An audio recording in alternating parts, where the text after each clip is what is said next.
What we'd like to do is we'd like to just briefly review some of the major tenets that were introduced in the first two talks, basically just to kind of give the general container of Kashmir Shaivism in a brief way, which is, we do that with great humility because it is a vast and deep study and lineage. So we're going to start, if you don't mind going to that first slide, Tom. Perfect.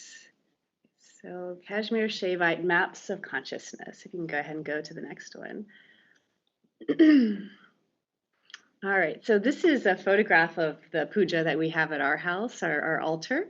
And a lot of great beings, a lot of great siddhas, realized saints that we honor and cherish and try to emulate best we can in our little life. But what we wanted to show here is that we have Tara centered. So Tara is the statue, so there's the candle, then there's the photograph, and then above that is Tara there in the center. And we wanted to bring this to the attention here because in Kashmir Shaivism, there really is a strong focus on the worship and honoring of the feminine.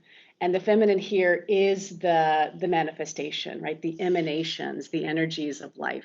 Okay, so we just wanted to bring her forward. And in Kashmir Shaivism, it is often described that the way to Shiva is through Shakti. The way to Shiva is through Shakti.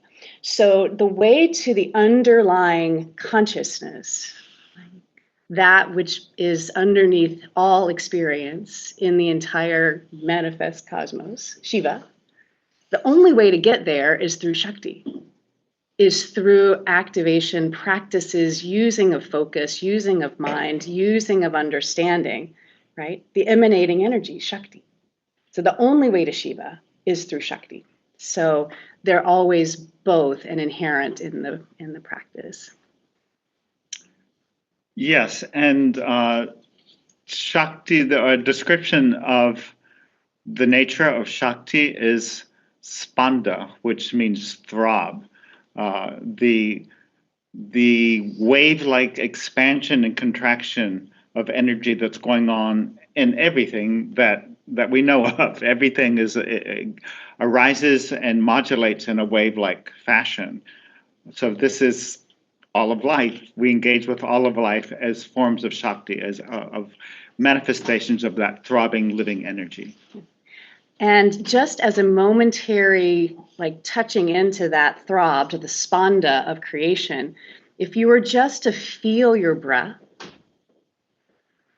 you can feel the expansion, and then you can feel the contraction. The expansion, the enlivening energy, the contraction, the emptying energy. Okay. So it's actually right here in our direct experience. Expansion and the contraction. And one way of pointing this out in this tradition is iti, which means this, and this, and this, and this, and this, and this. In other words, there's nothing that's left out. Everything is a doorway to connecting with this vibrating energy that we all are. And so that would include all the so-called positive experiences, all the so-called negative experiences that we have, all our potential doorways. Every thought, every emotion, every sensation, every perception is a potential doorway. If we, look in that direction, if we turn our attention to it. And when we begin to kind of orient in this way, that it is everything is pointing us home, right? There's nothing that's not pointing us home.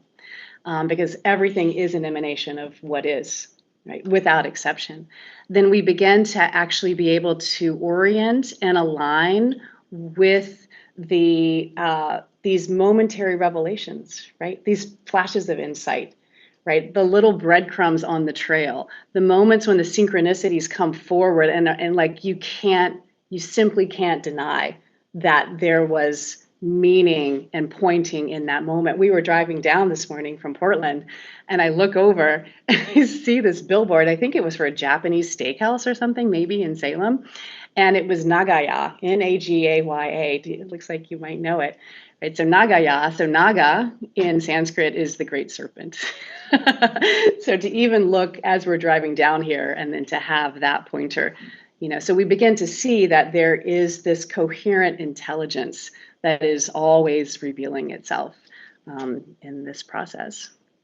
So, as we really emphasized in our last presentation, this relationship with the vibrant living Shakti then becomes a path of non-dual devotion, in which we're not separate from this energy, and she's not separate from us, and we're constantly in this dance, learning from what she wants to teach us. Mm-hmm. And it's like that from the beginning. Like, we don't need to advance somewhere in order to discover that. Mm-hmm. And in Kashmir Shaivism, there's also an emphasis on what's called Shaktipat, right? So Shaktipat is the descent of grace, right? It's the descent of the power of grace. And the descent of the power of grace, or Shaktipat, comes from awakened beings, right? So being in the presence of beings who have realized the truth of what is here has its own quality, frequency, and power. So that is understood and explicitly honored within Kashmir Shaivism, right? So to have in your lineage, right, in your community, an awakened being is a gift. And it's actually in Kashmir Shaivism considered necessary to have that awakened being to be part of the transmission and the discovery. And then the name that we give to this energy when it awakens in our own form, our own body, we call that Kundalini, and I'm sure that's a word that you're all familiar with. But it's one and the same energy. We just name it Kundalini when we're talking about our own bodily connection with that expanding energy.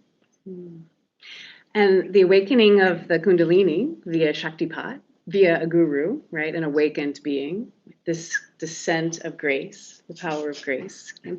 All of this within Kashmir Shaivism is often transmitted through mantra, right? Through a phrase that has a particular, not only a particular meaning, but a particular energetic charge.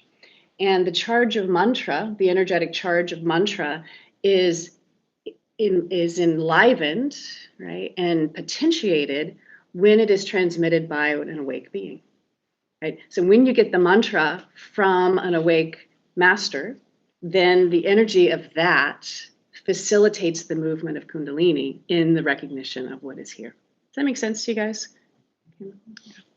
And in this case, also a whole lineage of awakened beings. So there's a lineage of teachers who have been passing on the awakening. And so with the mantra in that way, it's kind of supercharged. And those of you who were with us when we gave our last talk, then we spent a good while actually chanting the mantra of this lineage, which is Om Namah Shivaya, which means Om. I bow to that underlying consciousness, my own underlying consciousness, which is one with universal consciousness. And so we repeat that mantra, chant that mantra with that orientation, with that view. Mm-hmm. Okay, so bowing to all these great beings on the puja, there are many others, but just recognizing the power of the teacher, of the awakened teacher.